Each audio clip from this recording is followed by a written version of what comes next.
You're being silly. Wait, isn't be the stative verb the one that can never take the continuous? I'm loving this new hobby.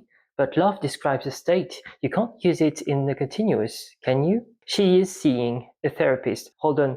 See is involuntary perception. So how does the continuous even work there? Strange, right? Welcome to the myth of stative verbs. You've been told these verbs are off limits in the continuous, but that's only the tip of the iceberg. The truth is far more interesting. Today, we're breaking down the 7 categories of stative verbs and exactly how the continuous transforms each one to get you one step closer to native level fluency. Part 1. Here's the full framework. Stative verbs split into 7 categories, and almost every one of them can take the continuous. It just changes meaning when it does. Category 1b, state becomes behavior. You are silly is your permanent nature. That's who you are. But you're being silly. That's how you're acting right now in this moment. The simple form points to identity. The continuous points to conduct. You're being dramatic. Acting dramatic right now. The toddler is just being a toddler, behaving the way toddlers do. One verb, 2 completely different ideas. Second category, property verbs. Resemble, weigh, measure. With resemble or look like, the continuous signals gradual change. She is resembling her grandmother more and more. It's not a fixed fact, but an ongoing shift. With weigh and measure, the continuous flips the verb from a property into an action. I weigh 150 pounds. That's just what I am. I'm weighing these vegetables. That's something I'm actively doing. Simple present describes a property, while the continuous describe an activity. Category 3. Have. Possession becomes experience. When have means possess, we keep it simple. I have a car, but the continuous fits naturally into 2 cases. A temporary situation. Why is she having trouble focusing lately?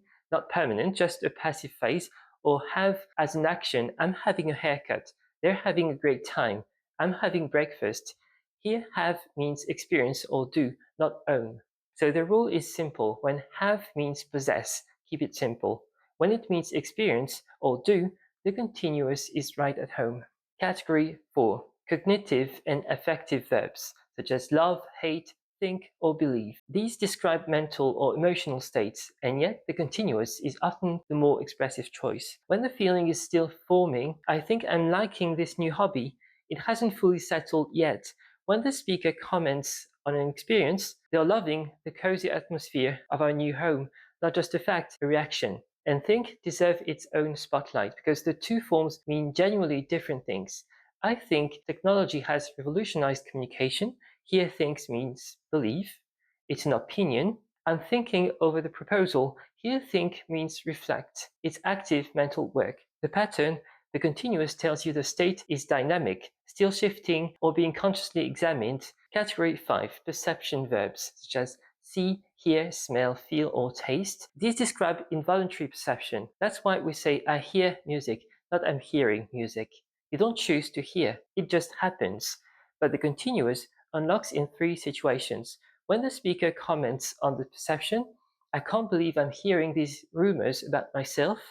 That's astonishment, not the act of hearing. When perception turns voluntary, she's smelling the milk to check if it's fresh, not passively smelling, actively sniffing. When the verb takes on a whole new meaning, doctor is seeing patients, meeting with.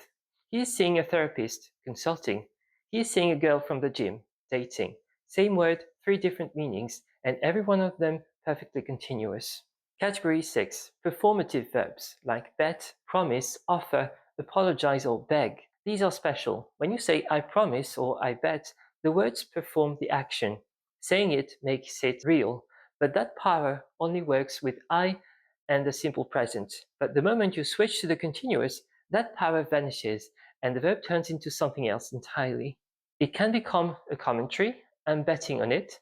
You're not placing a bet right now, you're reinforcing confidence you've already expressed. You can add emphasis. I'm begging you. That's not the literal act of begging, it's amplifying the plea. Or it can set up what comes next. Here's what I'm offering. You're not making the offer yet, you're announcing it. So the shift is clear. In the simple present, the verb performs the act. In the continuous, it comments on it, emphasizes it, or frames it. So the myth of stative verbs falls apart. Almost every verb on that forbidden list can take the continuous. It doesn't break the verb, it transforms it. Be, a state becomes behavior. Weigh, a property becomes an action. Have, possession becomes experience. Love, fixed feeling becomes evolving emotion. Think, opinion becomes reflection. See, perception becomes action or an entirely new meaning. Promise, a performative act becomes commentary. Once you see that the mystery disappears and you finally understand why you're being silly doesn't mean you are silly. I'm loving it is perfectly grammatical, and she's seeing a therapist has nothing to do with her eyes. See you next time, Language Notes.